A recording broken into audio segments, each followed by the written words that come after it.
Ahí está.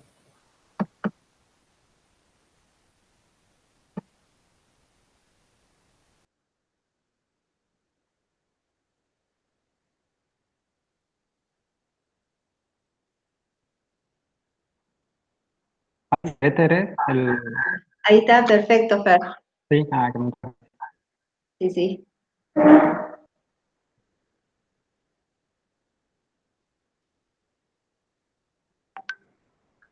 Bien, buenos días chicos. Hoy vamos a ver la segunda parte del último práctico de optimización. El práctico tenía 14 problemas. Hemos visto la primera parte la semana pasada, el viernes de la semana pasada. Entonces la idea de hoy es hacer 5 problemas más en los que vamos a ir recorriendo distintos tipos de situaciones que nos pueden aparecer porque son diferentes tipos de problemas, ¿sí? Según su naturaleza matemática, pueden ser distintos a los que veníamos viendo. ¿Sí? Ya a esta altura nosotros manejamos y podemos clasificar todos los tipos de problemas de optimización que hemos visto. Entonces, algunos pueden ser lineales, pueden ser no lineales, pueden ser mixtos enteros, lineales o no lineales, etc. ¿Sí? La clase pasada hemos visto un par de problemas no lineales y después hemos empezado a ver problemas en los que era necesario modelar algunas situaciones con variables binarias. Recuerden, las variables binarias eran variables que nos servían a nosotros para expresar alguna condición de una existencia fundamentalmente, o sea, si una cosa existe o no existe, y si nosotros la queremos instalar o no la queremos instalar, etcétera. Y eso le da una característica al problema de que lo hacía mucho más difícil de resolver el hecho de que haya variables enteras en el problema. Sin embargo, si el problema es lineal, si mantiene la linealidad a pesar de tener variables enteras, nosotros sabemos que podemos asegurar que si ese problema tiene solución, la solución es única.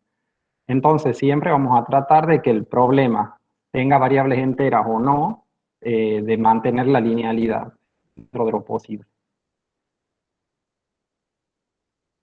Bien. Entonces, vamos a ver el primer problema del día de hoy, que sería el problema 6 del práctico. Este enunciado lo tienen subido en la página. El problema dice: una inmobiliaria quiere promocionar una nueva urbanización a través de una campaña publicitaria. Para ello dispone de 5 tipos de anuncios. Anuncios en televisión local al mediodía, anuncios en televisión local a la noche, anuncio en el periódico local, anuncio en suplemento dominical local y anuncios en el radio local por la mañana. Y esos son 5 tipos de anuncios: uno por la tele, uno por el diario, otro en un suplemento dominical y el otro en la radio. La empresa ha reunido datos sobre la cantidad de clientes potenciales a los que se destina cada tipo de anuncio y el costo de cada anuncio. Además, se ha llevado a cabo una valoración de la calidad que tiene cada anuncio de acuerdo al medio en el que se expone, es decir, de la efectividad de este medio de comunicación, en una escala del 0 al 100. 0 es nula, o sea, si tiene poco alcance, y 100 es excelente la calidad de la difusión. Los datos se recogen en la siguiente tabla. Entonces tenemos los 5 tipos de anuncios. Cada anuncio está caracterizado por una cantidad de clientes a la que puede llegar. Tiene un costo hacer esos tipos de anuncios y hay una calidad de la información o una calidad de la exposición asociada también a cada uno de los anuncios. Bien, pienso que se entiende, digamos, cuál es el planteo del problema. Entonces ahora vienen las restricciones que tiene este problema, o sea, cómo tendríamos que hacer para diseñar esta campaña publicitaria. Dice: el número máximo de anuncios que se puede emitir es de 15, 10, 25, 4 y 30 de cada uno de los tipos de anuncios respectivamente. No puedo hacer cualquier cantidad de anuncios, sino que tengo un máximo permitido para cada uno. La inmobiliaria, aconsejada por una agencia de publicidad, decide utilizar al menos 10 anuncios en la televisión y alcanzar por lo menos 50.000 clientes potenciales. No gastar más de 18.000 pesos en anuncios en televisión, y si se hacen anuncios en el periódico, entonces no hacer anuncios en la televisión por la noche. Y entonces esas serían todas las restricciones que tendríamos que modelar sobre los anuncios para poder hacer una campaña publicitaria que cumpla todos los requerimientos. El presupuesto máximo para la campaña publicitaria es de 30.000 pesos. Eso es lo máximo que podemos gastar. Modela el problema de cómo planificar la campaña si se desea maximizar la calidad de la exposición de todos los anuncios de la campaña publicitaria. Y resuelva en Canva. ¿Y se entiende, chicos, el planteo?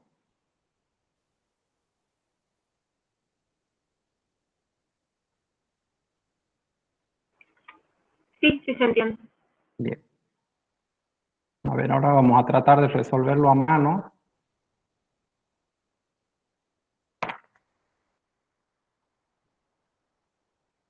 Vemos cómo derivamos el problema, cómo expresamos la función objetivo y cómo vamos escribiendo las restricciones.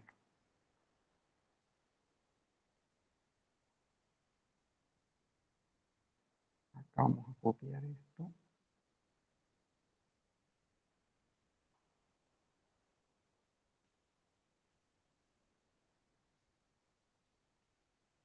Vamos a mantener aquí para que lo tengamos a la vista.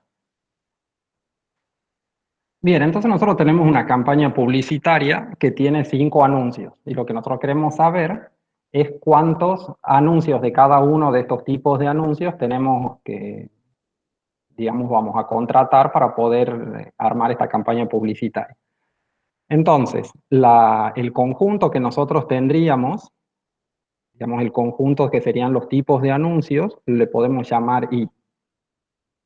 ¿Sí? O sea, nosotros podemos llamarle con la letra I. Estos serían los tipos de anuncios. ¿Sí? O sea que estos anuncios van a ser los anuncios que tienen que ver con la televisión a la mañana, los anuncios que tienen que ver con la televisión a la noche, los anuncios en el periódico, los anuncios en el suplemento,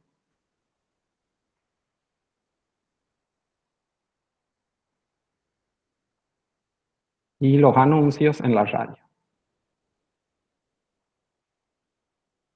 ¿Sí? Entonces tenemos 5 tipos de anuncios y ese va a ser el subíndice I que vamos a utilizar.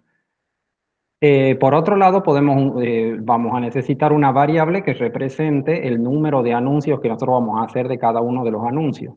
¿Sí? Entonces, por ejemplo, podemos elegir una variable que sea I sub I, y esta variable nos representa el número o cantidad de anuncios que yo voy a hacer de cada tipo de anuncio I.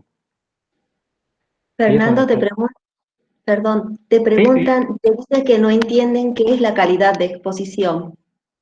La calidad de exposición se refiere a la capacidad, digamos, que tiene cada anuncio de llegar a la gente. O sea, digamos, es como que está medido desde el punto de vista publicitario y cada anuncio tiene una cierta eficacia. ¿Sí? O sea, si llega a toda la gente es del 100% y si no llega a toda la gente es del 0.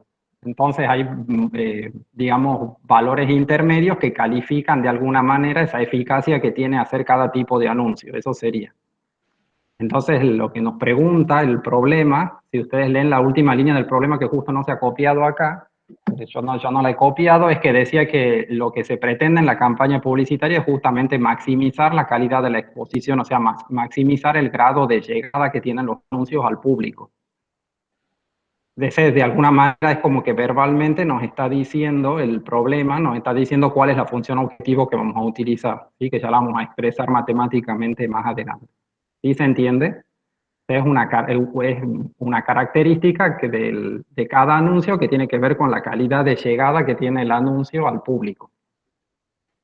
Dice, pero no tiene que ver con la cantidad de gente que lo ve. No tiene que ver con la cantidad de gente que lo ve, sino que capaz que tiene que ver con la cantidad de información que le llega. O sea, depende del tipo de anuncio, le llega más información o menos información a la gente independientemente del público que lo ve. ¿Sí?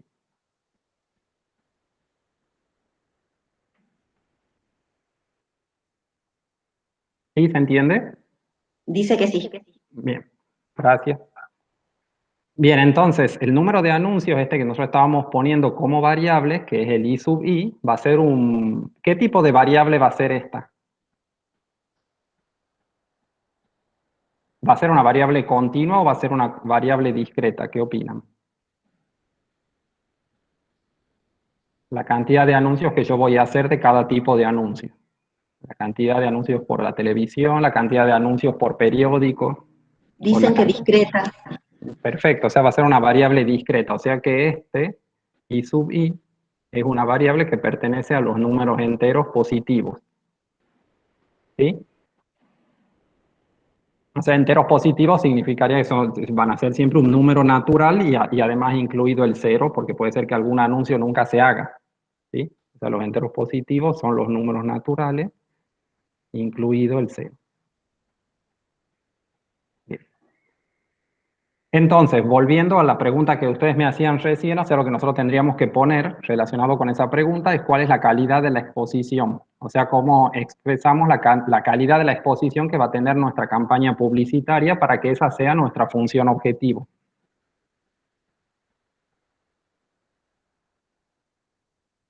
¿Sí? O sea, lo que nosotros queremos expresar ahora es cuál es nuestra función objetivo.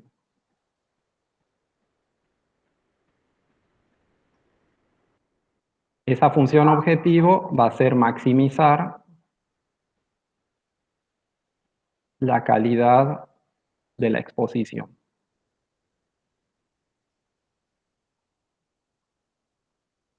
¿Sí? ¿Y cómo podemos expresarla, la calidad de la exposición, en términos de las variables que hemos definido, de las variables I sub I?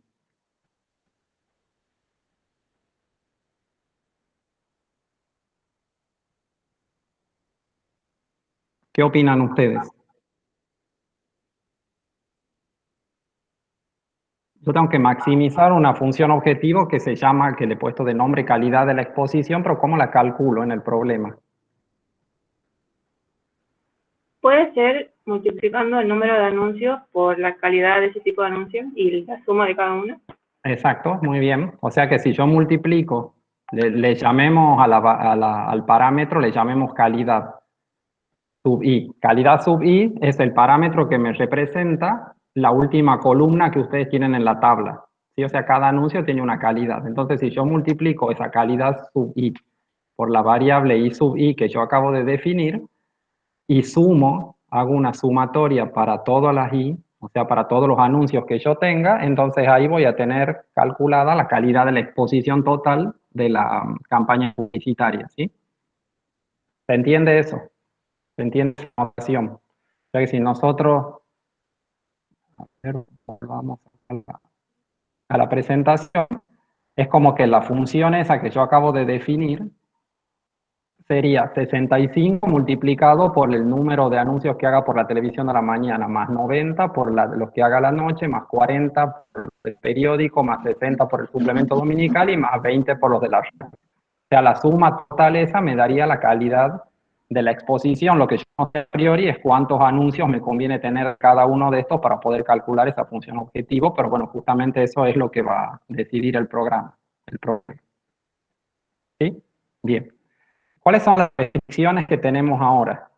Yo justamente he copiado el párrafo este que yo tengo aquí arriba para poder leer verbalmente qué es lo que tendríamos que representar con nuestras restricciones. Por ejemplo, en la primera fila, lo primero que nos dice, en el primer renglón, nos dice el número máximo de anuncios que se pueden emitir es 15, 10, 25, 4 y 30, respectivamente. O sea que yo tengo que maximizar esta calidad de la exposición, pero si yo no le pongo ninguna restricción a esta, imagínense que el resultado va a ser que sean infinitos los anuncios de cada tipo, ¿sí? Porque eso me maximizaría la calidad de la exposición.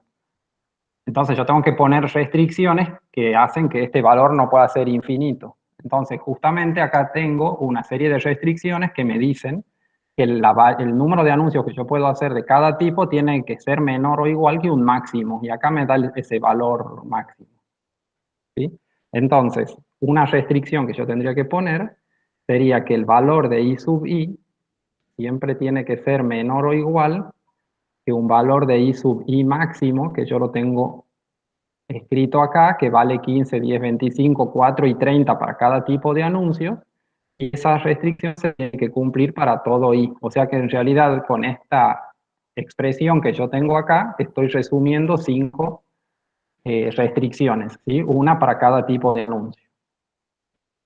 ¿Sí? ¿Se entiende eso? O sea, cuando yo ponga en el GAMS, tendría que escribir una función objetivo y después escribir esta restricción que se haga para todo y en la que estaría englobando 5 restricciones, una para cada variable. ¿Alguna duda, chicos, hasta ahí? Bien, supongamos que no hay duda. Dice, lo que dice a continuación, dice, la inmobiliaria, aconsejada por una agencia de publicidad, decide utilizar al menos 10 anuncios en la televisión. ¿Sí? ¿Cómo podría modelar eso?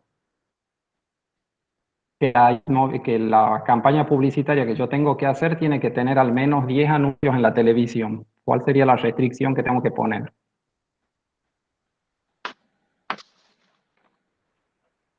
Sería I1 más I2 mayor o igual que 10. Bien.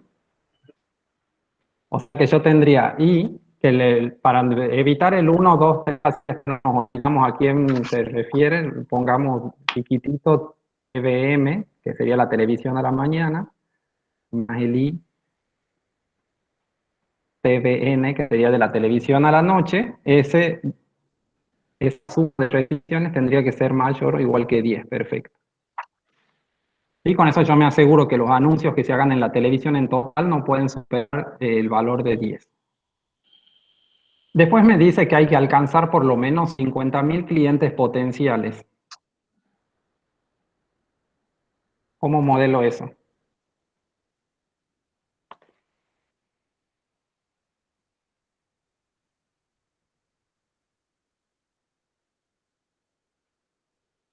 Fíjense que en la tabla que yo tengo en el enunciado hay una parte donde a mí me dice los clientes potenciales que tiene cada tipo de anuncio.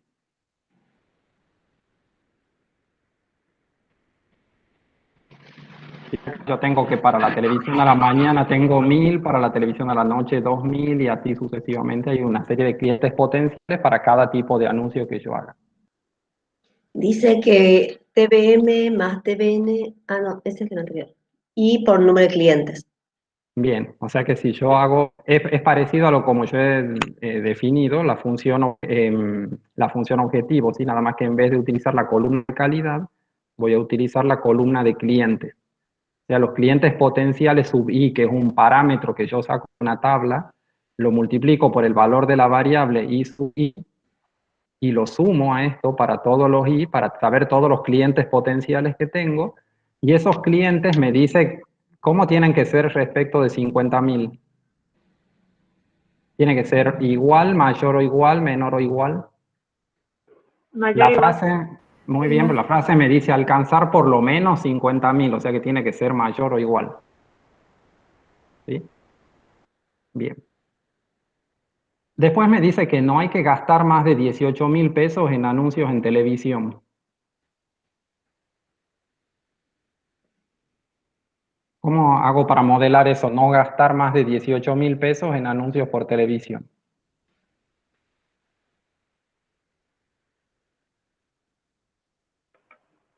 Serían los costos de selección por I.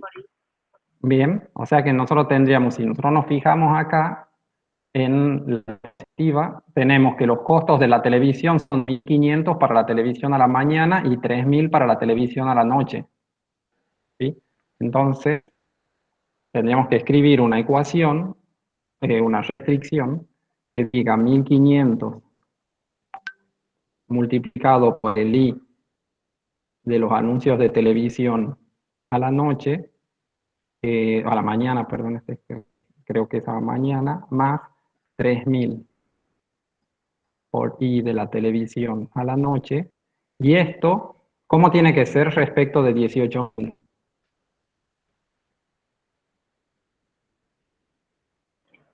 Menor o igual. Menor o igual, muy bien. ¿Sí? Porque no puedo superar los costos el costo de 18.000, no puedo gastar más de 18.000 en anuncios por la televisión. Después me dice, si se hacen anuncios en el periódico, entonces no hacer anuncios en la televisión por la noche. Entonces dice, si se hacen anuncios en el periódico, entonces no hacer anuncios en la televisión por la noche. La vamos a resolver enseguida esta y vamos a seguir con la siguiente, que es más fácil, y después vamos a volver a la anterior. En la siguiente frase dice, el presupuesto máximo para la campaña publicitaria es de 30.000 pesos. O sea, yo dispongo de 30.000 pesos para hacer esta campaña. Entonces, ¿qué restricción tendría que poner?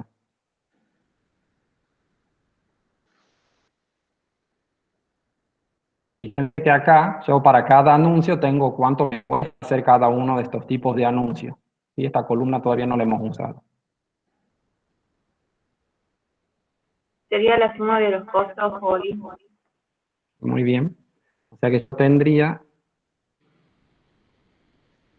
que la suma en I del costo de cada anuncio I multiplicado por I sub I, eso tiene que ser como respecto de 30.000. Menor o igual, dice. Muy bien, menor o igual a 30.000. ¿Sí? Entonces fíjense que con todas estas restricciones que hemos puesto ya está modelada la campaña. La única condición que todavía no hemos modelado es esta que me dice que si yo hago anuncios en el periódico, entonces no hay que hacer anuncios en la televisión por la noche. Es decir, que yo no puedo tener una solución en la que haya simultáneamente anuncios en el periódico y en la televisión por la noche. O sea, ¿es una cosa o es otra? Yo puedo no tenerlo a los dos, puedo no hacer anuncios en el periódico y no hacer en la televisión, pero la cuestión es que si yo tengo en el periódico, no puedo tener en la tele. O sea que hay una relación que tenemos que encontrar entre la variable que a mí me representa la televisión a la noche, que sería esta, TVN, y la del periódico, que es esta, la 3. ¿Cómo se les ocurre que podríamos modelar esa relación lógica, digamos, de existencia entre un anuncio y otro?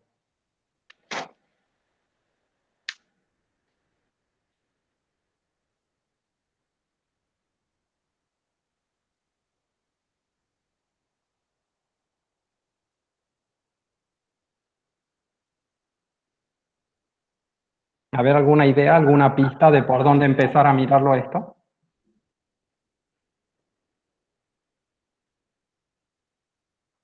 Preguntan si serían dos. ¿Serían dos qué cosa? ¿Cómo si serían dos?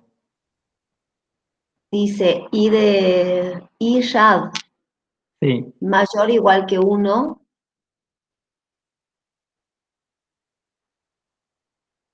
a ver, anotemos acá. Y RAD es I de la radio, o sea, en ese Sí. caso no tendría. Y el otro dice que sería I de TV igual a 0. A ver, veamos. Este sería I de TV a la noche, supongamos, y el otro sería I del periódico. Supongo que era lo que querían decir, porque lo que nosotros tenemos que relacionar son los del periódico con los de la televisión a la noche. Dice, si se hacen anuncios en el periódico, entonces no hacer anuncios a la televisión por la noche. Entonces me decían que este sea mayor o igual que 1 y que este sea igual a 0. ¿Eso sería? Sí. Bien, fíjense que si nosotros ponemos esa condición que yo acabo de escribir, que ustedes me han sugerido, lo que yo estoy diciendo es que siempre en mi problema, como estoy fijando el valor de los anuncios de televisión por la noche, y estoy diciendo que los anuncios de televisión por la noche van a ser 0, no le estoy dando la posibilidad de que haya anuncios a la noche. Y el problema lo que me dice es que los anuncios por la noche solo tienen que ser 0 si es que hay anuncios en el periódico. Si yo hago esto, estoy forzando una solución, no estoy dejando libre. O sea, no estoy dejando libre que haya una decisión de que haya o no avisos de la televisión a la noche. Sí estoy forzando una solución en la que hay sí o sí avisos en el periódico, al menos más de uno, y en el que no hay avisos a la noche. Y es que como que el de avisos a la noche estaría prohibido para este problema. Sí, entonces tenemos que buscar una forma más flexible, o sea, que el problema pueda concluir esta solución, pero poniéndole esta condición de que si esto llega a ser positivo, o sea que si hay algún anuncio en el periódico, que se anulen en ese momento los anuncios de televisión a la noche. Si no hay anuncios en el periódico, el anuncio de televisión por la noche puede haber cualquier cantidad, o sea, ahí no habría problema. El problema es cuando esto tiene un valor distinto de 0.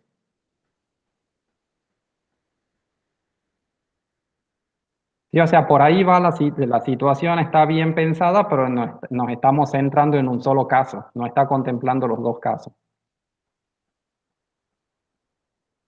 ¿Sí? A ver, otra sugerencia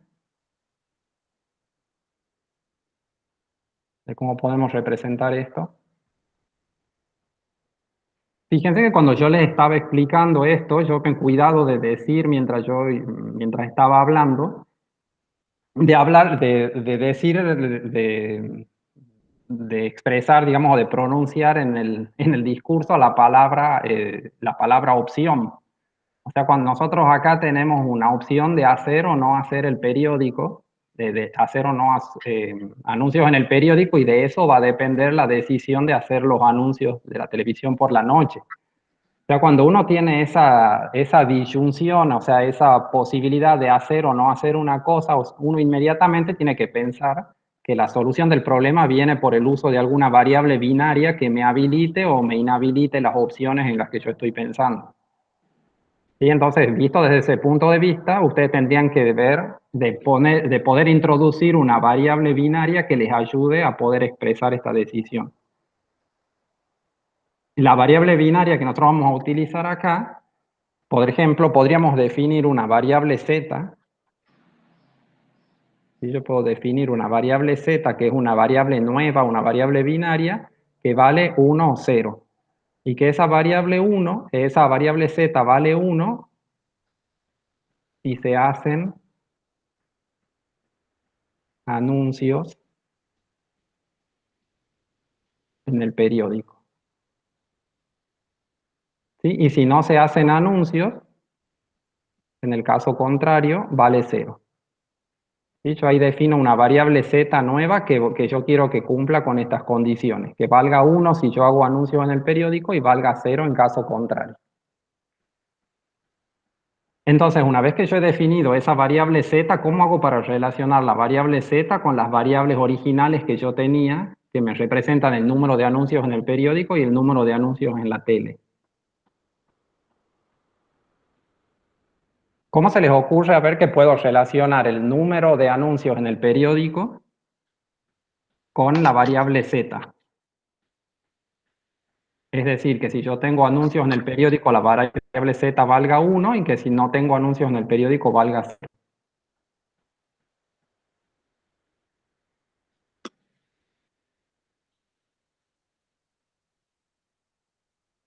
¿Qué expresión se les ocurre que puedo utilizar?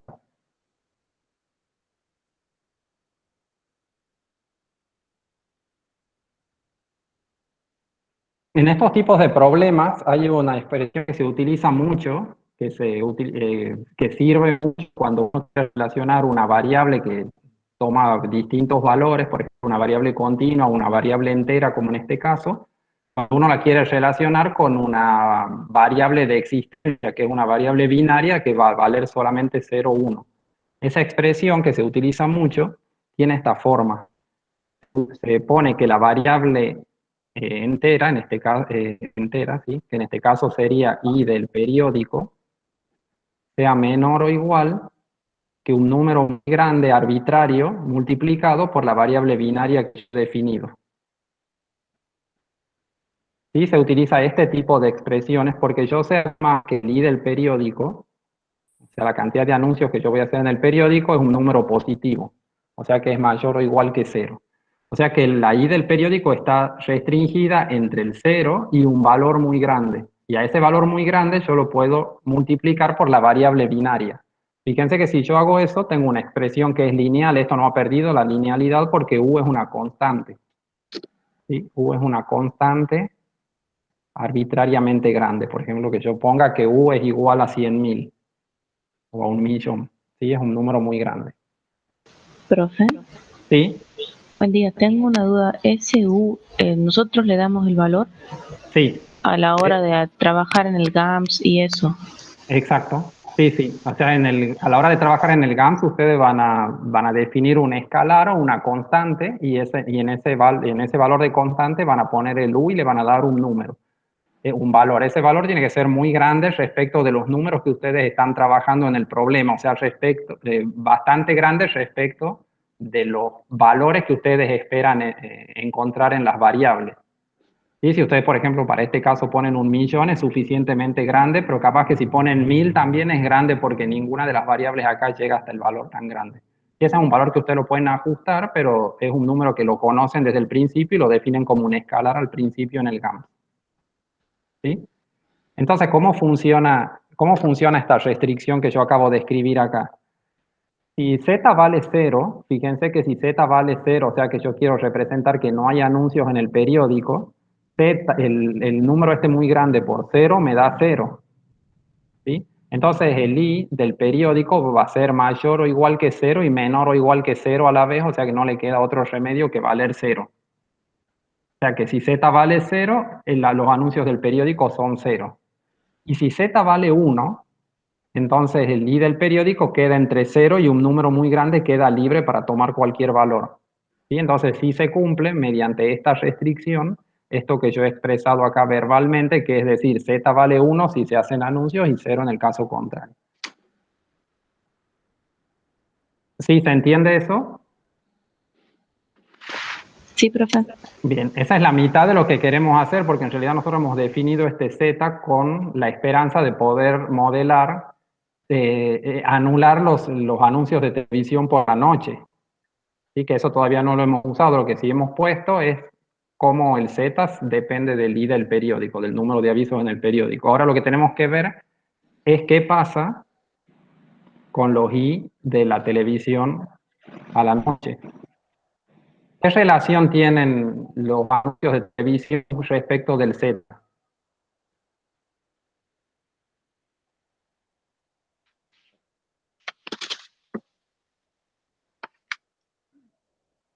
¿Se comportan en la misma dirección que el I del periódico o se comportan de manera contraria? De manera contraria. De manera contraria, ¿sí? O sea que cuando hay anuncio en el periódico, este tiene que ser al revés, que ese no valga nada. Entonces, lo que vamos a hacer es simplemente copiar la misma restricción que teníamos antes, nada más que en vez de z vamos a poner 1 menos z, porque al poner 1 menos z estamos poniendo el contrario. O sea, cuando z vale 1, es decir, que hay anuncios en el periódico, acá me queda 1 menos 1, 0, o sea que el i de la televisión por la noche va a valer 0. ¿Sí? En cambio, cuando el z vale 0, es decir, que el i del periódico vale 0, acá me va a quedar 1 menos 0, 1, por u me queda un número muy grande, entonces quedan libres los anuncios que se pueden hacer por televisión y pueden valer entre 0 y un número muy grande. ¿Sí? Entonces, con esto que yo he puesto acá, que z es igual a 1 y 0, lo he expresado verbalmente, esa parte no va en el GAMS, eso no se pone en el GAMS. Lo que sí se pone en el GAMS sería esta parte que está acá, estas dos ecuaciones que yo estoy rodeando acá. ¿Sí? Serían las dos ecuaciones que irían en el GAMS y que representan justamente, nosotros decíamos aquí, si se hacen anuncios en el periódico, entonces no hay anuncios en la televisión por la noche. ¿Sí? ¿Alguna pregunta, chicos, de esto? ¿Se entiende?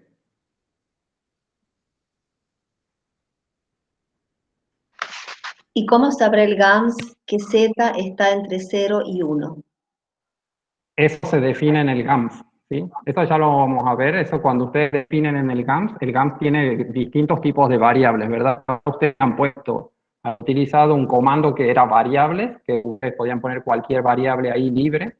Han utilizado uno que se llama variables positivas, que son las que el GAMS interpreta que valen de 0 o mayor o iguales que 0, y son continuas. Después hay un comando que han utilizado en el práctico pasado que decía variables enteras, ¿sí? ¿Se acuerdan a ver, para qué problema hemos hecho con las variables enteras? No me acuerdo si el de los parques eólicos o otro que hemos hecho. Y después existe un un comando que se llama variables binarias. Entonces, si ustedes lo definen al z como una variable binaria, el GAMS ya entiende que puede valer solamente entre 0 y 1, y ustedes lo único que tienen que ir son las restricciones correspondientes, pero el GAMS ya sabe por la definición que z es una binaria y que vale entre 0 y 1. ¿Sí? Eso es cuando ustedes definen al principio los tipos de variables.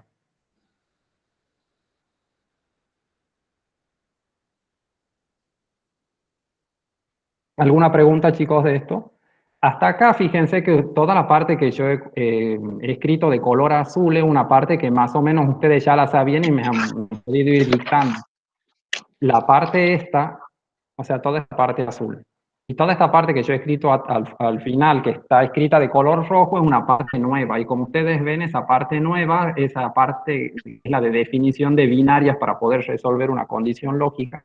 Es una parte un poco más artesanal, en la que ustedes tienen que pensar mucho, que es, digamos, cuál es la combinación de variables binarias que les resuelve el problema particular que ustedes están tratando de hacer. En los problemas estos, que serían problemas de enteros o mixtos enteros, esa parte de definir las binarias es normalmente la parte más difícil. ¿Sí? Porque esto a ustedes al principio les va a parecer mágico porque ustedes todavía no tienen tantas herramientas y recién nos estamos empezando a entrenar, pero después van a ver que este tipo de restricciones aparecen con bastante frecuencia y ustedes ya la van a saber y ya la van a poder generar solos cuando estén de frente a un problema. ¿Sí? Este tipo de Fernando, problema, sí. acá te dicen, ¿puede ser que GAMS también tiene funciones del tipo if? ¿Se puede resolver así también? No, digamos, si tiene una forma de programación, ¿sí? O sea, se puede programar con un if, pero el if ese que tiene el GAMS no sirve para programar variables, ¿sí? Sirve para programar algoritmos. O sea, es cuando ustedes quieren hacer como una especie de algoritmo, como una programación en cualquier lenguaje de programación, ustedes pueden utilizar la función if, pero la función if no la pueden utilizar para expresar condiciones lógicas como esta. ¿Sí? O sea, sí o sí la tienen que llevar a la condición lógica, a una forma algebraica para poder expresarla como ecuaciones. Sí, esa es una muy buena pregunta. Se han hecho muchos esfuerzos de cambiar la interfaz del GAMS para poder expresar de manera literal estas cosas y no tener que pasarla a la forma algebraica. Poner que z es igual a 1 si tal cosa y 0 en caso contrario, pero a pesar de que hay algunos avances, no es generalizado y no en todas las interfaces de GAMS se puede hacer eso.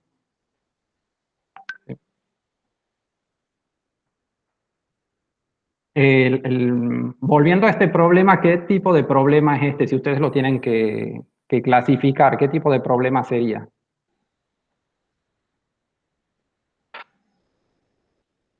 ¿Es un problema entero? ¿Es un problema mixto entero? ¿Es un problema continuo, lineal, no lineal?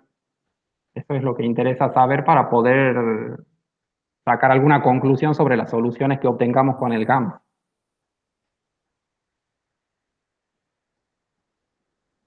Lineal, dicen. ¿Sí? Muy bien, es un problema lineal.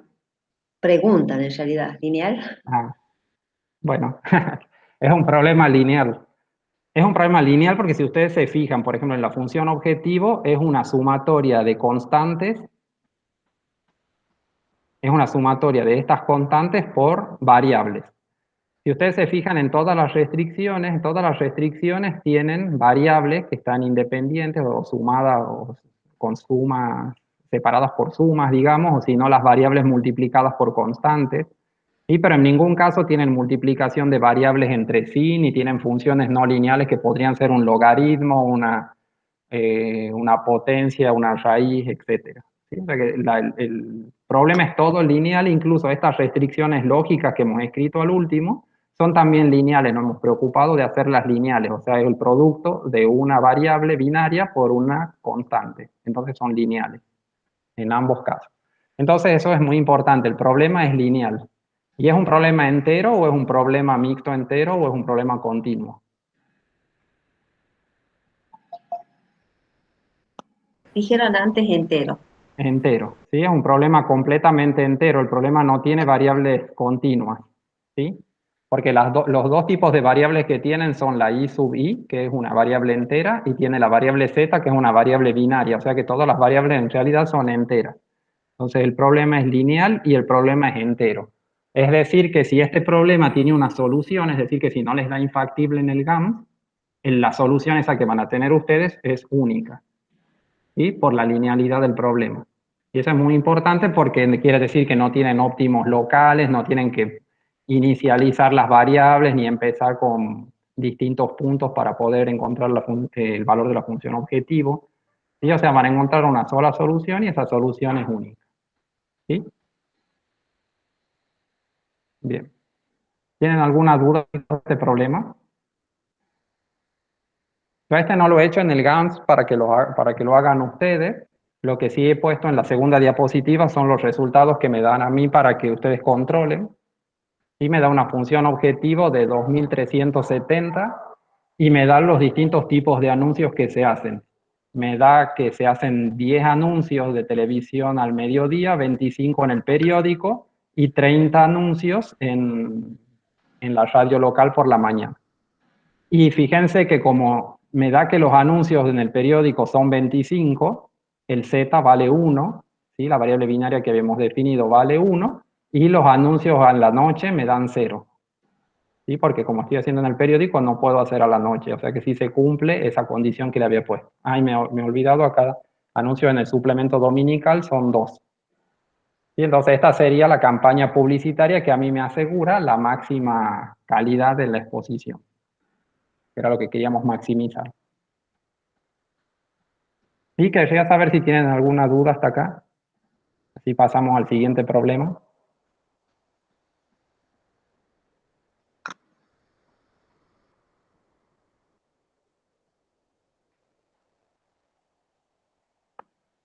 ¿No hay dudas?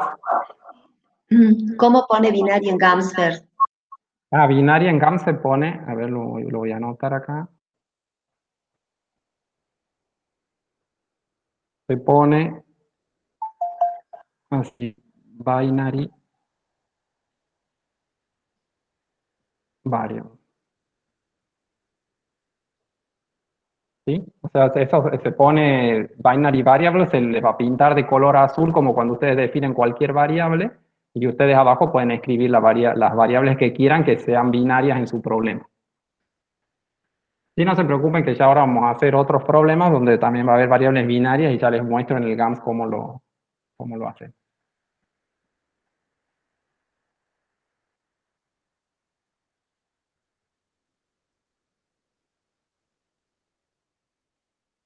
Bueno, seguimos entonces.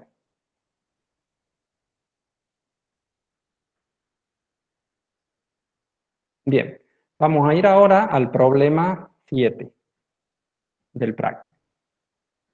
En el problema 7 dice, producir un determinado producto para lo cual existen dos tipos de reactores en el mercado, R1 y R2. Los costos fijos de puesta a punto y carga de catalizador de cada reactor son 100.000 y 50.000 respectivamente. El acondicionamiento de servicios auxiliares cuesta 500 por grado Kelvin y 200 por kilopascal. Ambos reactores presentan limitaciones en su operación relacionadas con los valores de temperatura en Kelvin y presión en kilopascales a los que pueden trabajar. Estas limitaciones han sido correlacionadas y resultaron ser. Fíjense que tenemos un reactor, que es el reactor 1, y un reactor, que es el reactor 2. Cada uno de estos reactores tiene gastos fijos que tienen que ver con la carga de puesta a punto y carga de catalizador que están puestos acá, que son 100.000 para un reactor y 50.000 para el otro. Y por otro lado, nosotros tenemos una serie de restricciones que tienen que ver con la operación del reactor, es decir, a qué temperatura y a qué presión trabaja, pero no tienen que ver con los reactores en sí, aunque estemos usando un reactor u otro. Y por otro lado, tenemos que cada reactor tiene asociadas unas ecuaciones que tienen que ver con la temperatura y con la presión a la que trabaja.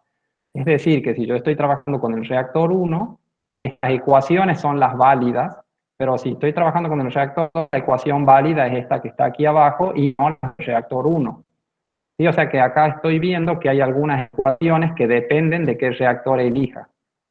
No es que todas estas ecuaciones van en el problema independientemente del reactor. ¿Sí? Bien. En cualquier caso, dice la temperatura mínima para que las reacciones sean efectivas es de 300 Kelvin y los valores de presión deben encontrarse entre 1 y 10 atmósferas. Bien.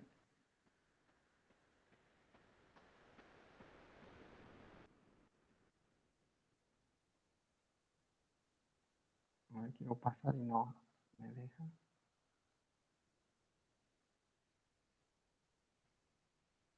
Ahí. Bien. Entonces, fíjense lo que yo les decía antes. Yo tengo el reactor 1, que el reactor 1 tiene dos condiciones de trabajo en cuanto a la temperatura y la presión expresada por dos restricciones. Y además tengo que el costo fijo del reactor es 75.000. ¿Sí?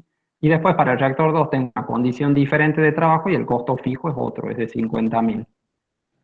Por otro lado, yo tengo que el costo variable que tiene, o sea, el costo de operación que tiene todo este sistema, depende de la temperatura y de la presión, pero no depende del tipo del reactor.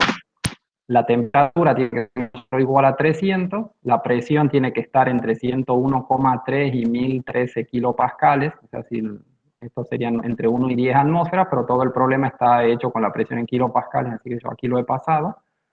Entonces, lo que yo quería que vean es que hay restricciones que dependen del reactor 1, que son las que están con fondo celeste, restricciones que dependen del reactor 2, que están con el fondo rosa, y hay restricciones que son independientes del reactor, o sea que estas van a estar sí o sí para todo el problema, independientemente de cuál reactor termine yo eligiendo. ¿Sí? Entonces eso quería que lo tengan en cuenta desde un principio. No es como el caso de los anuncios de recién. En el caso de los anuncios de recién, todas las restricciones eran para todo el problema. ¿Sí? En cambio acá tenemos restricciones que dependen de si yo tomo una decisión de elegir un reactor u otro. Entonces en la pregunta A me dice, escriba un modelo que represente la situación indicada con el propósito de minimizar los costos. Clasifique las restricciones del modelo en activas e inactivas. Bien.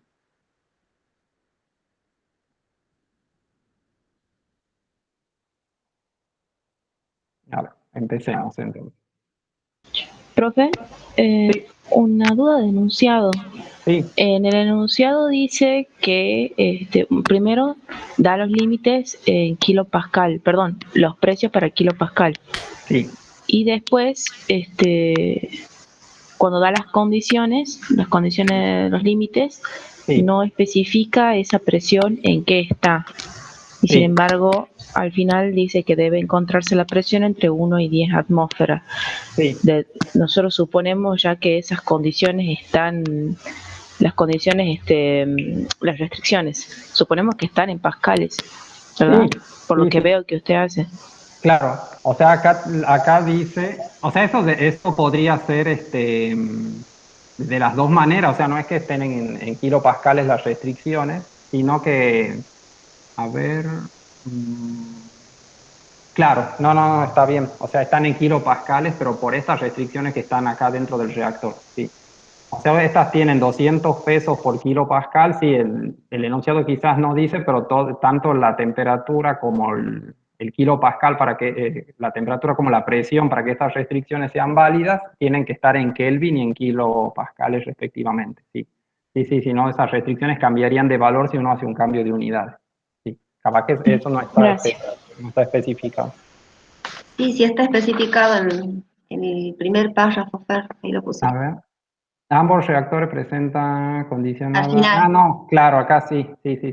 Dice, claro, que representan limitaciones en su operación relacionadas con los valores de temperatura en Kelvin y la presión en kilopascales a los que puede trabajar. Sí, o sea que ahí está diciendo que estas especificaciones están en Kelvin y en kilopascales. A mí me conviene entonces que la restricción esta de presión que yo tengo entre 1 y 10 atmósferas justamente la pase a kilopascales para que sea homogénea con el resto de veces que me aparece la presión en el modelo. Sí. Perfecto. Listo, yo leí mal. Sí. Bien, entonces volvamos acá para que veamos cómo resolvemos el problema. Yo aquí he copiado las formas, digamos, más importantes de las ecuaciones que tiene el modelo, que son para el reactor 1, para el reactor 2 y las que no dependen del reactor. Entonces, en este caso, bueno, lo primero que tenemos que pensar es cuál sería nuestra función objetivo. ¿Cuál piensan ustedes que sería la función objetivo? Costo total. Bien, o sea, lo que nosotros vamos a hacer es que nuestra función objetivo, pongamos, acá pongamos función objetivo, va a ser el costo.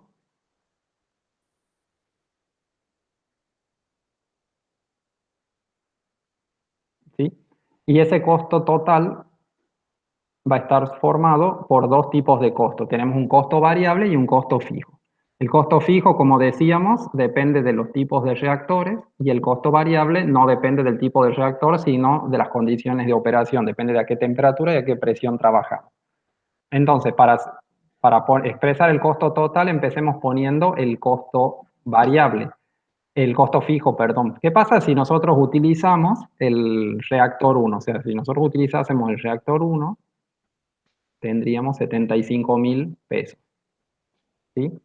Y si nosotros utilizásemos el reactor 2, tendríamos 50.000 pesos. Y después, independientemente del que usemos el reactor 1 o el reactor 2, tenemos el costo variable, que serían 500 por T más 200 por P. ¿Sí? ¿Qué le falta a esta ecuación de costo total para que esté bien escrita? ¿Qué error tiene esa ecuación? ¿Le podemos poner una variable binaria también? Bien, exacto. O sea, esa ecuación tiene el problema de que sí o sí, si yo la calculo así como está, estoy suponiendo que los dos reactores están instalados. O sea que siempre me va a sumar 75.000 más 50.000 y eso no es cierto porque yo tengo, el problema me dice que yo elija entre usar un reactor u otro. Esa es la idea del problema. Es que este problema me sirva para elegir qué reactor me conviene. Entonces lo que yo voy a hacer es asociar al reactor 1, voy a asociar una variable binaria que le llamo I sub 1. Y al reactor 2 voy a asociar una variable binaria que se llame I sub 2. ¿Sí? Entonces la variable I sub 1 va a valer 1 cuando el reactor 1 se instale o se decida comprarlo y el reactor, y lo mismo va a pasar con I2 va a valer 1 cuando el reactor 2 se decida comprarlo. Como yo no puedo comprar los dos reactores juntos, o sea, eso no es una opción, o sea, porque la opción mía es elegir entre un reactor y otro, yo tengo que poner una restricción de entrada, que sé que es la primera restricción que va a ser válida, que I1 más I2 tiene que valer 1. ¿Sí? Esa restricción me va a obligar a que el problema elija uno solo de los reactores. Y entonces esas variables que yo tengo acá me van a servir para poder activar y desactivar el costo fijo de los reactores. Y entonces las voy a poner multiplicando los costos fijos. Con eso no pierdo la linealidad del problema porque tenemos una constante multiplicada por una variable. Entonces, si por ejemplo yo instalo el reactor 1, por la restricción esta que tengo acá, significa que no instalo el reactor 2. O sea, I1 vale 1 y 2 vale 0. Entonces, I1 vale 1, se suma el 75.000 y como I2 vale 0, se cancela el término que corresponde al costo fijo del segundo reactor. ¿Sí? Y bueno, por supuesto, la temperatura y la presión van a seguir sumando al costo siempre que tengan un determinado valor. ¿Sí? O sea, la temperatura en Kelvin y la presión en kilopascales siempre van a tener algún valor distinto del 0 y positivo. ¿Sí? ¿Se entiende hasta ahí? Sí. Sí, o sea que hasta ahí tendríamos expresado cuál es el costo total. Ahora tenemos que expresar cuáles son las restricciones. Las restricciones que son más fáciles de escribir son las que no dependen de los reactores. ¿Sí? Las restricciones que no dependen de los reactores y que sí o sí van a estar en el problema serían que T es mayor o igual a 300, ¿sí? Que está acá, que es una de las restricciones que está en la zona amarilla. Después tengo que la presión P tiene que ser menor o igual que 1013. Y a su vez, la presión P tiene que ser mayor o igual que 101,3. O sea, estas serían todas las ecuaciones que yo, así tal cual como las tendría que escribir en el GAMS. Tendría una ecuación de costo total, una ecuación lógica de elegir un reactor u otro, y estas ecuaciones que son límites que tienen las variables continuas T y P. Profe, tengo una duda. Sí. ¿Por qué los costos variables no están asociados al acuerdo del sector? No sé si yo leí mal el enunciado. Sí, no, o sea, podría estar asociado el costo variable al reactor, pero en este caso en el enunciado no dice que esté asociado, o sea, simplemente por eso. O sea, lo que está diciendo el costo variable es que el costo, digamos lo que dice el enunciado, que el costo variable depende de cuál es la temperatura y cuál es la presión a la que trabaje el proceso, pero independientemente de cuál reactor use. Sí, quizás tenga que ver con los servicios auxiliares que yo utilizo para conseguir esa presión y esa temperatura y no con la operación del reactor, por eso es independiente del reactor. Fer, ¿Sí? acá te hacen una pregunta. Sí. Sí entiendo que son variables binarias, pero también puedo hacerlo usando subíndices para cada reactor y las condiciones amarillas copiarlas para ambos subíndices. Es una pregunta. A ver, si ustedes o sea, si ustedes utilizan subíndices, no están indicando con el subíndice el tipo de variable. ¿Sí? O sea, o sea, el subíndice es simplemente una notación, o sea, ustedes podrían hacer con subíndice para cada tipo de reactor, pero no, eso no estaría, con eso, digamos, ustedes no estarían expresando que la variable es binaria o no, y no podrían expresar esta lógica de que ustedes tienen que elegir uno solo de los reactores y que si se elige uno de los reactores, el otro se descarta y viceversa. Y no sé si se entiende. O sea, quedarían como dos problemas independientes y bueno, eso es otro tipo de problema. Ese no es el que nosotros queremos resolver. Nosotros queremos hacer una formulación que nos permita elegir cuál es el mejor reactor o cuál es el que nos conviene dentro de estas restricciones. Entonces tenemos que poner en el mismo problema todos los reactores con una condición que nos permita elegir entre uno u otro.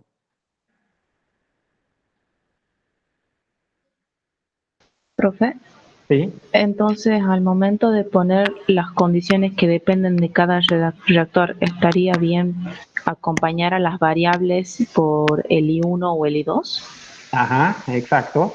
Sí, no sé si estaría bien, pero sería lógico, digamos. Por ahora digamos así. Sí, sí. Bien, entonces si quieren ahora pasamos a esa parte, o sea, si ya se ha entendido todo y no hay ninguna duda de esa parte que es más sencilla, que es la parte que tiene que ver con lo que no depende de los reactores, o sea, con poner las condiciones en amarillo que no dependen de los reactores, ahora pasemos a ver cómo expresamos las condiciones estas que sí dependen de los reactores, ¿sí? Entonces, como me decían recién, una forma de hacerlo es acompañar estas ecuaciones que yo tengo, que sería lógico pensarlo, por la variable binaria que yo tengo en el reactor. Entonces, supongamos que trabajemos con el reactor 1. El reactor 1 tiene 4T más 5P mayor o igual que 2000. Esa es una restricción que solamente tiene que estar activa si yo elijo el reactor 1. Y si yo elijo el reactor 2, esta ecuación me tiene que desaparecer. ¿Sí? Esa es la idea. El problema no la tiene que tener en cuenta si ha elegido el reactor 2, pero sí la tiene que tener en cuenta si ha elegido el reactor 1. Entonces lo que me proponían ustedes es que yo afecte esta ecuación por la variable binaria I sub 1, que es la variable binaria que depende de la existencia del reactor 1. ¿Sí? Entonces fíjense que si yo afecto por la variable I sub 1, aquí me quedaría, vamos a hacer espacio acá. Acá me quedaría P multiplicado por I sub 1, P multiplicado por I sub 1 mayor o igual que 2000 multiplicado por I sub 1. O sea, yo he multiplicado por I sub 1 en ambos miembros. ¿Sí? Entonces, fíjense que eso sí funciona. ¿Funciona por qué? Porque cuando I sub 1 vale 1, es decir, que yo instalo el reactor, me queda la expresión que yo quería, que es 4T más 5P mayor o igual que 2000. Y cuando no instalo el reactor 1, o sea que I1 vale 0, entonces esto se hace 0, se hace 0 y se hace 0, o sea que se hace 0 todo y la expresión me desaparece, que es lo que yo quería. ¿Está claro hasta ahí? ¿Se entiende lo que he hecho? Sí, profe, se entiende. Bien, ¿cuál es el problema que tiene lo que acabo de hacer? Eso tiene un problema, o sea, si bien resuelve el problema que nosotros queremos representar, eso tiene un problema desde el punto de vista matemático. Tendríamos que definir que I1 e I2 son variables enteras. Eso sí, eso seguro. Eso lo vamos a anotar acá porque eso en el GAMS cuando lo pongamos nosotros tenemos que definir que I1 e I2 son variables binarias. Eso hay que definirlo en el GAMS, o sea que solo pueden valer 0 y 1. Eso sí. Eso va en la definición en GAMS.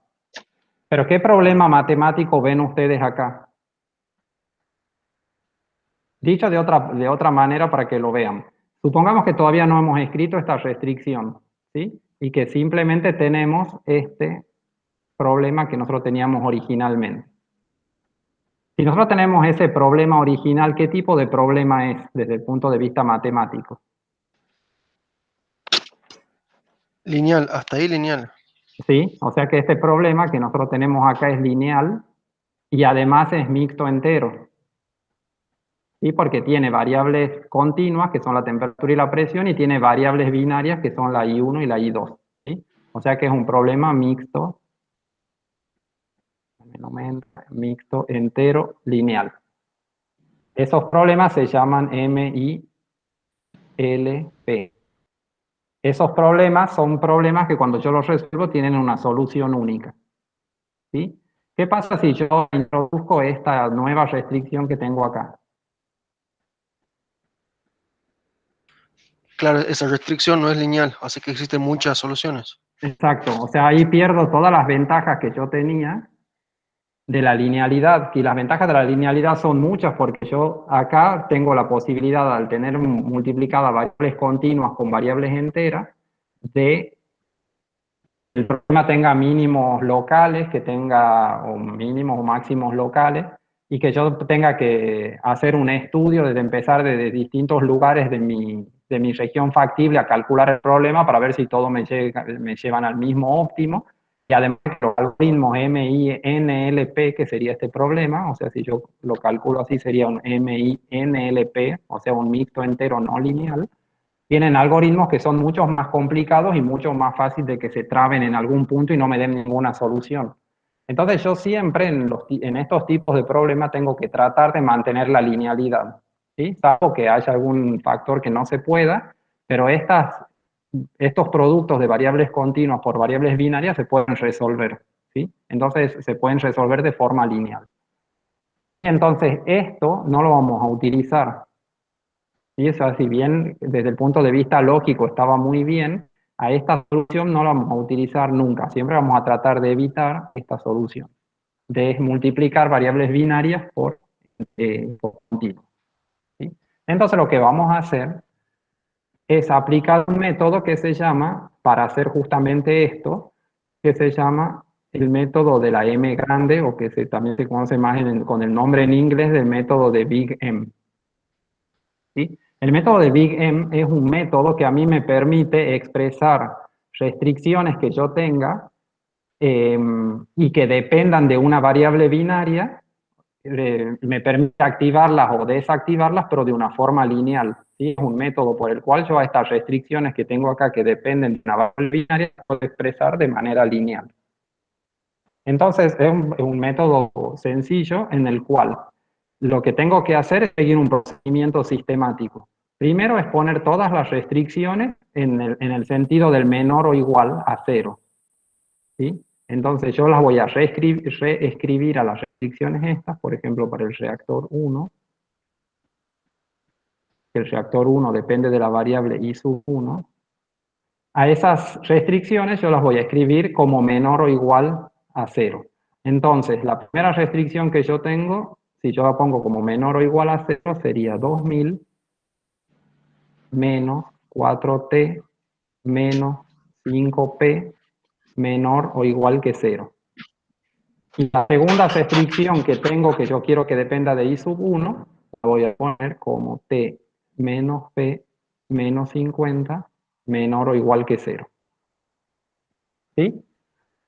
Entonces, ¿qué voy a hacer ahora? Del lado derecho de la desigualdad voy a borrar el 0 y le voy a escribir un término que es característico de esta formulación de Big M, que es poner una M que es un escalar suficientemente grande, igual que la U que habíamos utilizado antes, menos 1 menos la variable binaria que afecta a esa restricción. Como dependen del reactor 1, utilizo I sub 1. Y para la otra restricción hago lo mismo. 1 ¿Sí? Entonces, ¿cómo funciona esto? A ver, lo que vamos a hacer es, lo vamos a escribir también para el reactor 2 y vamos a ver después, cuando tengamos todo escrito, cómo funciona. Ahora hago lo mismo para el reactor 2, que depende de la variable i sub 2. Este tiene una sola restricción que la tengo que poner del lado del menor o igual, o sea que me quedaría 2500 menos 3t menos p menor o igual, y esto va a ser menor o igual que m por 1 menos i2, porque esta restricción depende del reactor 2, o sea de i2, no depende de i1. ¿Sí? Bien, entonces, ¿cómo funcionaría matemáticamente esto? Fíjense, lo primero que nos tenemos que fijar es que la expresión que nos ha quedado es lineal en todos los casos. No tenemos un producto de una variable continua por una binaria. No, acá lo que hemos agregado es un producto de una binaria por una constante. M es un número suficientemente grande. ¿Sí? Es una constante o una escala suficientemente grande.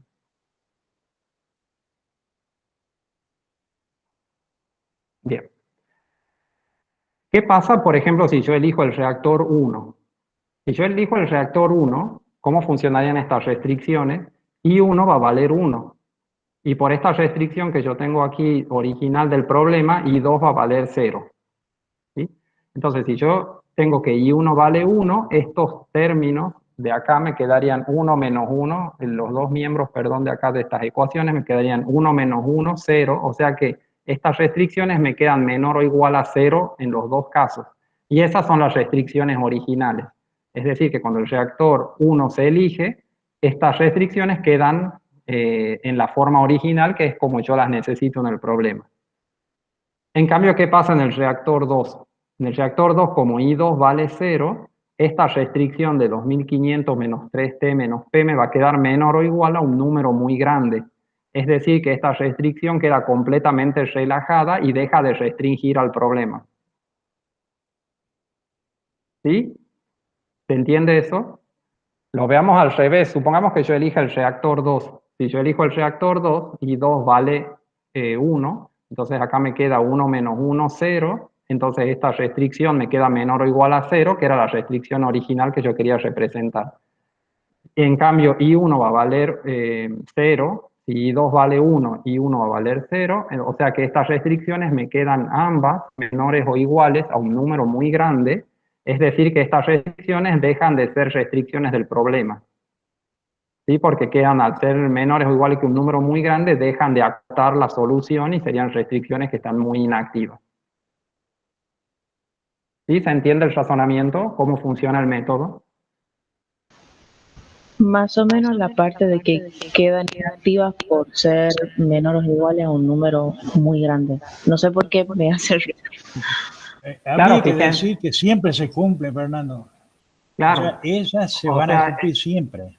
Estas restricciones que sean muy inactivas, ¿qué quiere decir que el M sea muy grande? Significa que el límite de la restricción, o sea, si ustedes se imaginan como que esto les está diciendo su región factible, ¿verdad?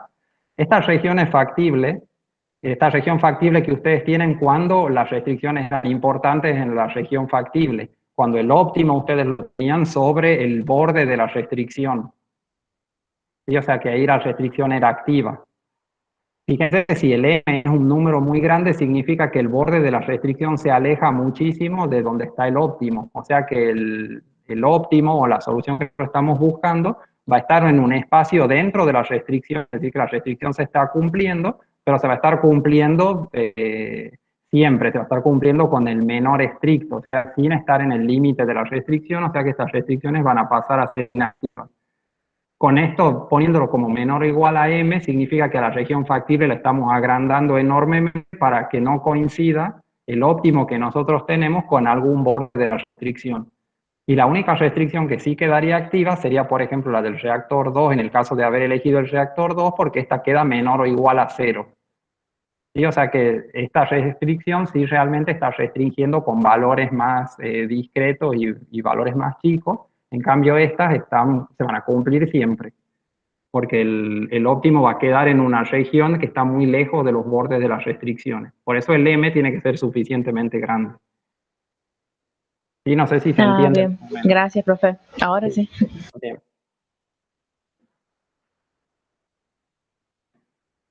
Bien, entonces, volviendo, para resumir lo que hemos hecho acá en el problema, fíjense, nosotros hemos puesto, hemos definido la función objetivo del problema, que sería minimizar los costos. Eso no lo hemos escrito, pero es un problema de minimización. Minimizar los costos, el costo total está formado por costos fijos que dependen de variables binarias porque dependen de si el reactor se compra o no se compra, y depende de un costo variable que depende solo de las variables continuas. Y acá hemos modelado las restricciones que tenían que ver más que nada con las variables continuas, estas que no dependían en sus límites de cuál reactor estoy comprando yo, si el reactor 1 o el reactor 2. Luego a eso le hemos agregado de manera lineal, ¿sí? Le hemos agregado de manera lineal cuáles son las restricciones que se activan o se inactivan según yo compre un reactor u otro. Y para eso he elegido el método que se llama de la Big M, o sea, de la M grande, donde M es un parámetro suficientemente grande que yo lo defino en el GAMS al principio, y bueno, que me sirve para expresar linealmente estas restricciones. Y entonces el problema completo que ustedes tendrían que poner en el GAMS es esta función objetivo y todas las restricciones, la de T mayor que 300, P menor que 1013, P mayor que 101,3, y 1 más I2 igual a 1 es fundamental para que elija entre un reactor y otro, y estas tres ecuaciones que están puestas con el método de la Big M. ¿Sí? Al hacer eso, estaría ya el problema completo para poder ponerlo en el GAMS. Profe, ¿Sí? una pregunta. Sí. Con el método este de Big M, lo que yo entendí es como que las ponemos a esta restricción, la hacemos para que no sea pasiva, es decir, la hacemos muy grande para que abarque una región mucho más grande. Sí. Pero lo mismo sigue marcando una región. Sí, sigue marcando una región. Sí, sigue marcando muy una grande, región. pero mucho más abarcativa.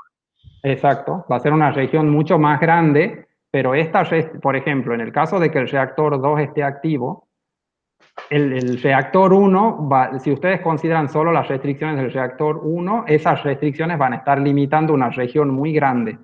Y el reactor 2, en cambio, va a estar limitando una región muy chica, que va a estar dentro de la región grande del reactor 1. Entonces, el óptimo, que cumple todas las restricciones, porque tiene que cumplir tanto las del reactor 1 como las del reactor 2, va a estar limitado por la restricción esta que es característica del reactor 2 y no por las del reactor 1, que van a delimitar una zona mucho más grande alrededor de esta. Bien, perfecto, sí, ya entendí. Bien, perfecto. Bien. Este problema, digamos, este método que nosotros hemos puesto, que hemos utilizado acá para resolver el problema de la no linealidad que teníamos originalmente, ¿sí? De poder elegir una ecuación u otra según si uno elegía un reactor, el reactor 1 o el reactor 2, esto se puede hacer de otra manera también, o sea, no solamente utilizando la Big M. Se puede hacer utilizando otro método que se llama el método de la cáscara convexa, o método del convex hull. ¿Sí? Entonces ese método lo vamos a ver ahora porque es una alternativa a este. Entonces acá vamos. ¿Profe? Sí, escucho. Pasa que hace mucho eco. Espera un momento. Sí.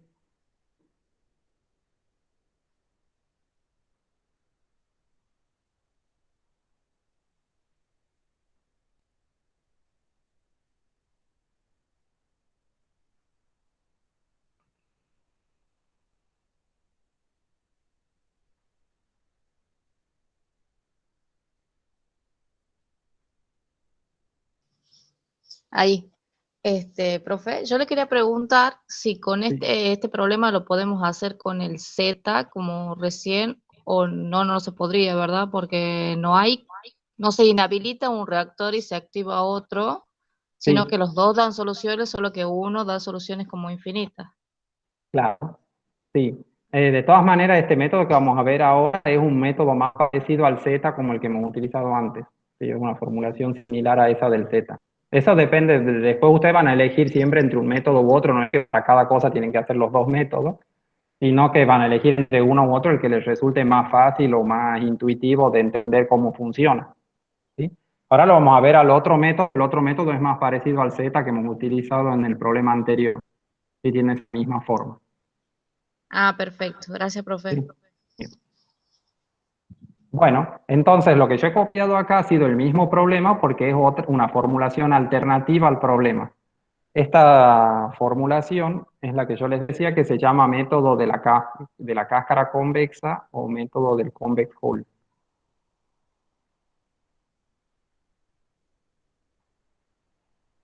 O de la envoltura convexa, Hull es como una envoltura, ¿sí? Entonces, ¿en qué consiste este método? A diferencia del método de la Big M.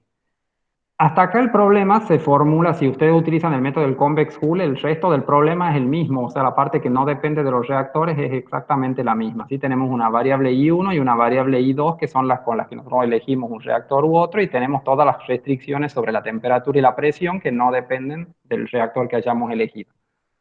¿Cómo hacemos para aplicar el método del convex hull?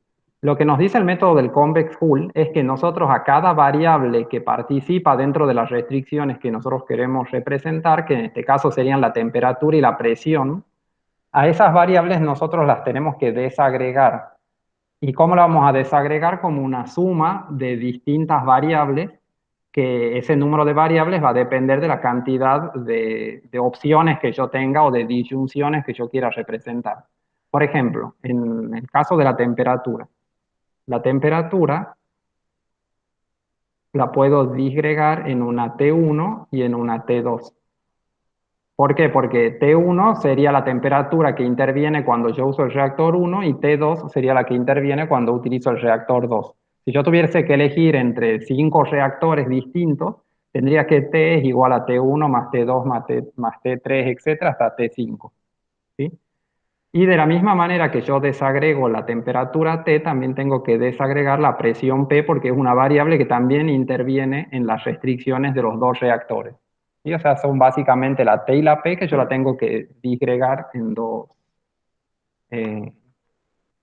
variables. Bien, ¿qué hago ahora? Lo que voy a hacer ahora es representar o reescribir las ecuaciones que yo tengo para cada uno de los reactores, pero utilizando las nuevas variables que yo he definido acá, que esas se llaman las variables desagregadas.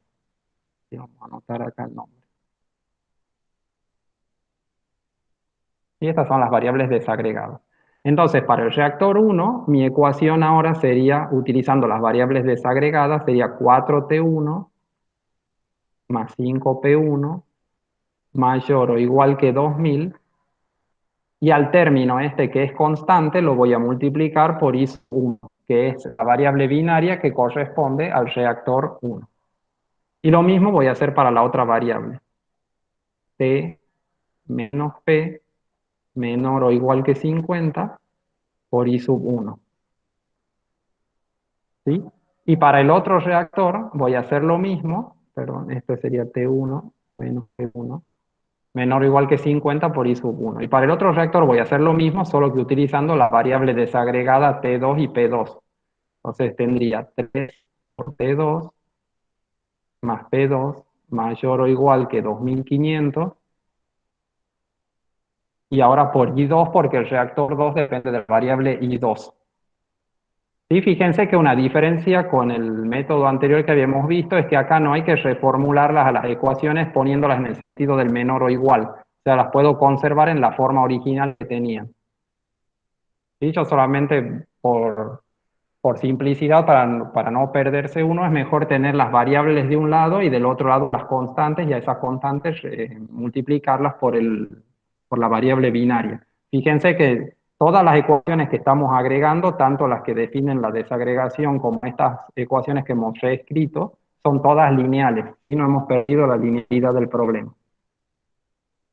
Bien, ¿ahora qué voy a hacer? Ahora lo que yo tengo que hacer es vincular las variables estas desagregadas que yo tengo con las variables binarias que yo tenía definidas, ¿sí?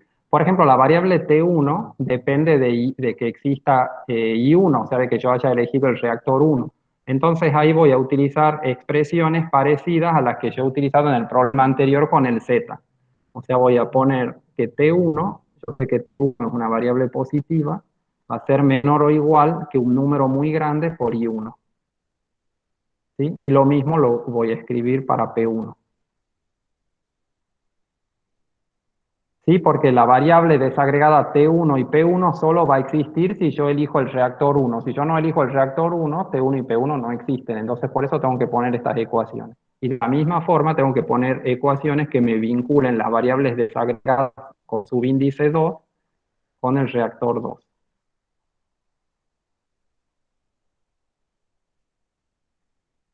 ¿Sí? O sea, estas son vinculaciones de existencia.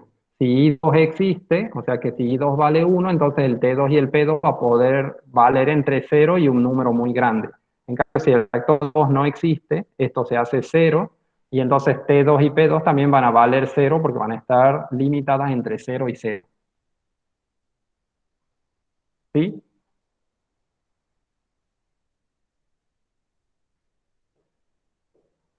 ¿Se entiende, chicos, hasta ahí? Sí.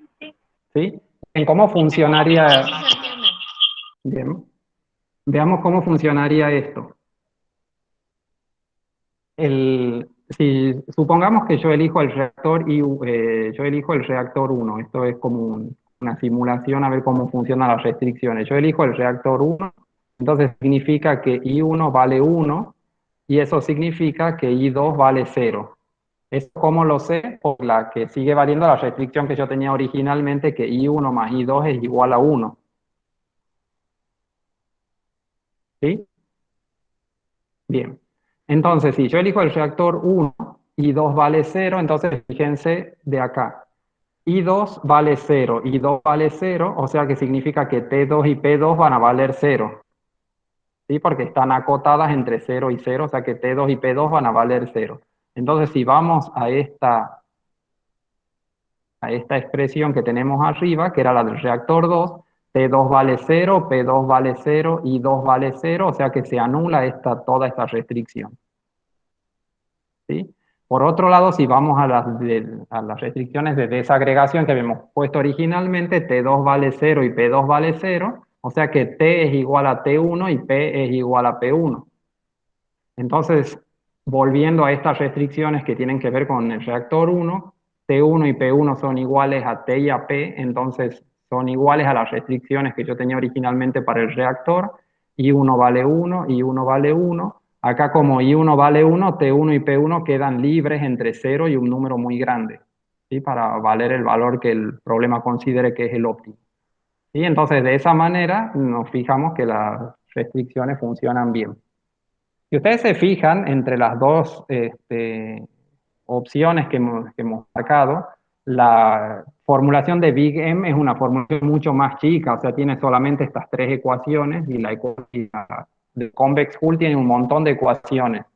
Y entonces para un caso u otro puede resultarles más fácil o más claro o más rápido, eso según el gusto de cada uno, o también tienen que ver con la interpretación. Hay gente que al Convex Hull lo interpreta mejor que al Big M, entonces modela con el Convex Hull. Desde el punto de vista de la eficiencia de estas dos formulaciones, el Convex Hull siempre acota una región que es mucho más chica que la del Big M. Entonces, para el problema de optimización es más fácil resolver el problema con Convex Hull que con Big M. Pero en estos problemas que son chiquitos, que son los que nosotros hacemos acá, que hay pocas variables, esa diferencia no se nota. Esa diferencia se nota en problemas más grandes donde es más eficiente la formulación de Convex Hull. ¿Sí? Bien, ¿alguna duda, chicos, hasta acá? A mí me parece un poco más fácil esta forma Ajá. para hacer la formulación, digamos. Sí, claro, hay gente que le resulta más intuitiva esta forma, sí, la hace con esta forma por más que tenga más ecuaciones. La forma del Big M es más chica, tienen que repetir solamente las ecuaciones que dependen de cada una de las opciones que tienen, pero a veces, bueno, no es tan fácil la interpretación, eso es como ustedes. Lo que pasa es que el Big M también es más mecánico, o sea, Claro. simplemente poner la restricción menor o igual que M por 1 menos I. Sí, Y ahí se acabó. Es muy fácil de generar las restricciones porque ustedes simplemente si son ordenados y cumplen un procedimiento sistemático, ponen todo esto en la dirección del menor o igual y simplemente saben que mecánicamente tienen que agregar este término que es M por 1 menos I. ¿Sí? En cambio en el otro tienen que pensar un poquito más, pero sí puede ser que sea un poco más razonable. Así que bueno. Bueno chicos, si quieren dejamos acá y hacemos un descanso. Y bueno, y luego volvemos. Bueno, profe, gracias. ¿Sí? Entonces, a ver, veamos que